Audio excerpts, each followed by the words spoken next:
దేవునికి మహిమ కలుగుగాక. సర్వోన్నతుడు సర్వశక్తిమంతుడైన దేవాదేవునికి కృతజ్ఞత స్తుతులు స్తోత్రములు చెల్లించుచున్నాను. ఈ యొక్క ఛానల్ ద్వారా వాక్యాన్ని వింటున్న ప్రతి ఒక్కరికి కూడా ప్రభు పేరట శుభాభివందనములు తెలియజేస్తూ ఉన్నాను. మన యొక్క క్రైస్తవ జీవితం యొక్క నిరీక్షణ ఏంటంటే, ఒక దినాన నిత్యజీవం పొందుకుంటాము అనే యొక్క ఓపిక కలిగి నిరీక్షణతో మనం జీవిస్తూ ఉంటాము. మరి నీవైనా నేనైనా ఆ యొక్క నిత్య జీవంలో పొందుకోవాలి అంటే, నిత్య జీవాన్ని మనం పొందుకోవాలంటే, దేవుని యొక్క నిత్య సన్నిధిలో మనం ఉండాలి అంటే ఏ ఏ విషయాలలో మనము స్థిరం కలిగి ఉండాలి, స్థిరంగా నిలబడాలి, స్థిరత్వం కలిగి జీవించే వారమై ఉండాలి అనేది ఒక 5 వాక్యాల మీద జీవిస్తాను. ప్రియమైన సహోదరు గమనించండి. మొదటగా మనము విశ్వాసం నందు స్థిరత్వం కలిగి ఉండాలి. ఒకటి, విశ్వాసం నందు స్థిరత్వం కలిగి ఉండాలి. రెండోది, ప్రేమ యందు స్థిరత్వం కలిగి ఉండాలి. విశ్వాసం ఉండాలి, ప్రేమ ఉండాలి. మూడవదిగా మనం చూసినట్లయితే సత్యం నందు సత్యంగా జీవిస్తూ ఉండాలి. నాలుగవదిగా చూసినట్లయితే మనము పరిశుద్ధత యందు మన యొక్క జీవితంలో పరిశుద్ధత కూడా ఉండాలి. ఐదవదిగా ప్రభువునందు స్థిరత్వం కలిగి ఉండాలి.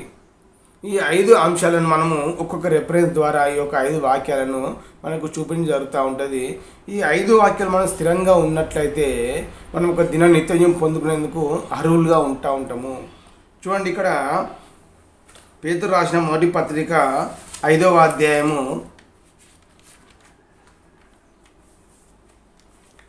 5వ అధ్యాయము ఇక్కడ మనకు 9వ వచనం కనబడుతూ ఉంటుంది. లోకమందున్న మీ సహోదరులందు ఈ విధమైన శ్రమలే నెరవేర్చున్నవని ఎరిగి విశ్వాసమందు స్థిరులై వానిని ఎదిరించుడి. లోకంలో శ్రమలు వస్తూ ఉంటాయి, కానీ ఆ శ్రమలను బట్టి మనం కృంగిపోకూడదు. దేవుని అందు విశ్వాసం ఉంచి ఇంకా ముందుకు పోవాలని చెప్పి ఇక్కడ వాక్యం అయితే సెలవిస్తూ ఉన్నది.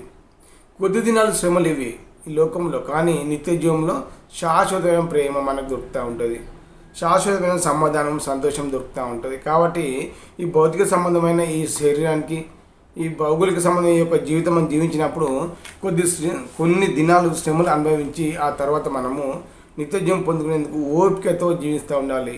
చూడండి, ఇక్కడ కింది వచనం ఆడుతూ ఉంటే మనకి ఇక్కడ తన నిత్య మహిమకు క్రీస్తునందు మిమ్మును నిలిపిన సర్వకృప నిధియగు దేవుడు కొంచెం కాలము మీరు శ్రమపడిన పిమ్మట తానే మిమ్మల్ని పూర్ణులుగా చేర్చి స్థిరపరిచి బలపరచును. కొన్ని దినాలు మనం శ్రమ పడిన తర్వాత దేవుడే మనల్ని ఆ శ్రమ నుండి విడుదల నుండి విముక్తి కలిగిస్తారని చెప్పి వాక్యం ఇక్కడ సెలవిస్తూ ఉన్నది. ఆ తర్వాత మనల్ని పూర్ణులుగా చేసి బలపరుస్తారని చెప్పి వాక్యం అయితే సెలవిస్తున్నది. కాబట్టి మనం ఎన్ని శ్రమలు వచ్చినా, ఎన్ని వేదనలు వచ్చినా, ఎంత కష్టమైనా మనకు విశ్వాసం మనము నిలబెట్టుకుంటూ ఉండాలి. విశ్వాసంలో స్థిరత్వం కలిగి ఉండాలి. కాబట్టి గమనించండి, మొదటిగా విశ్వాసంలో స్థిరంగా ఉండాలి. రెండవదిగా చూసినట్లయితే మనకి ఇక్కడ ఎఫెసీ పత్రిక 3వ అధ్యాయము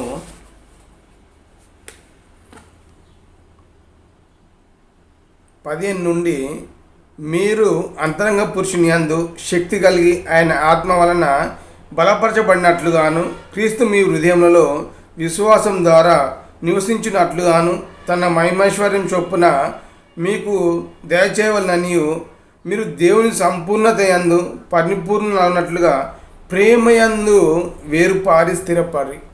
ఇక్కడ ప్రేమయందు వేరు మన యొక్క జీవితంలో మనం ప్రేమ కలిగి జీవించే వరమై ఉండాలి. అవి వేరులాగా మన హృదయం పాతకపోవాలి. ప్రేమయందు వేరుపారి స్థిరపడి అని వాక్యం సెలవిస్తూ ఉన్నది. కాబట్టి గమనించండి, ఇవన్నీ కూడా మన యొక్క జీవితాల్లో మనం అన్వయించుకొని వీటి ప్రకారం జీవించే వారమై ఉండాలి. మొదటిగా మనము విశ్వాసంలో స్థిరత్వం కలిగి ఉండాలి. రెండవదిగా మనం ఇక్కడ చూసినట్లయితే మనం ఏం చేయాలి, మనకి ఇక్కడ రెండవ అంశంలో చూసినట్లయితే ప్రేమ యందు మనం స్థిరంగా ఉండాలి. మూడోది చూసినట్లయితే మనకు సత్యం నందు కూడా స్థిరత్వం కలిగి ఉండాలి. 2వ పేతురు పత్రిక 1వ అధ్యాయము 12వ వచనం చూసినట్లయితే ఇది గమనిస్తూ ఉంటుంది. పౌలు భక్తుడు చెప్తా ఉన్నాడు, 2వ పేతురు పత్రిక 1వ అధ్యాయము 12వ వచనం. 2వ పేతురు పత్రిక 1వ అధ్యాయము 12వ వచనం చూసినట్లయితే, కాబట్టి మీరు ఈ సంగతులను తెలుసుకొని మీరు అంగీకరించిన సత్యమందు స్థిరపరచబడి ఉన్నాను, వీటిని గురించి ఎల్లప్పుడూ మీకు జ్ఞాపకం చేయటకు సిద్ధంగా ఉన్నాను. సత్యం నందు మనము స్థిరత్వం కలిగి ఉండాలి. సత్యమే మనం చెప్పాలి, సత్యమే మాట్లాడాలి, సత్యమే మనము ఇతరులకు బోధిస్తూ ఉండాలి.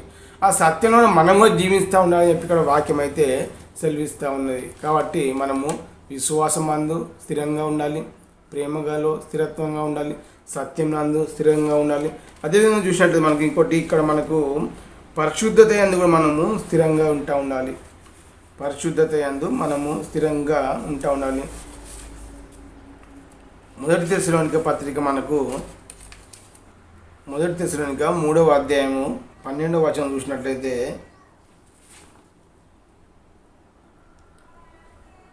మొదటి తెస్సలోనిక పత్రిక 3వ అధ్యాయము 12వ వచనము,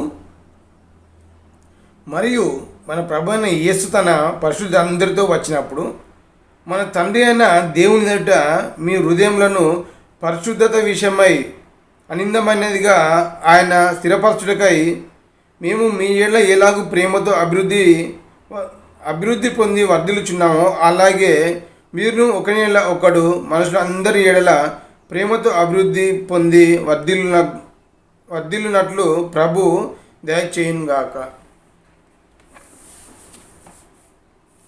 మొదటి తెస్సలోనిక 3వ అధ్యాయము 12వ వచనంలో మనకి ఇక్కడ పరిశుద్ధతలో మనం వేరు పారివారమై ఉండని చెప్పి వాక్యం అయితే సెలవిస్తూ ఉంటుంది. చూడండి ఒకసారి ఇక్కడ, మరియు మన ప్రభు అయిన యేసు తన పరిశుద్ధులందరితో వచ్చినప్పుడు మన తండ్రి అయిన దేవుని ఎదుట మీ హృదయములను పరిశుద్ధత విషయమై అనిందమైనదిగా, పరిశుద్ధత విషయమై ఏ నింద లేకుండా జీవించే వారంగా ఉండాలని చెప్పి ఇక్కడ వాక్యం అయితే సెలవిస్తూ ఉంటుంది.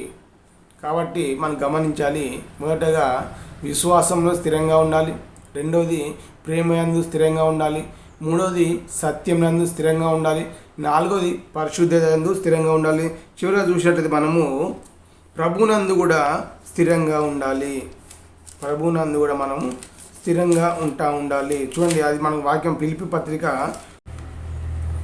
రాసిన పత్రిక 4వ అధ్యాయం 1వ వచనము, కావున నేను అపేక్షించు నా ప్రియ సహోదరులారా, నా ఆనందంను నా కిరీటంనై ఉన్న నా ప్రియులారా, ఇట్లు ప్రభునందు స్థిరులై ఉండుడి.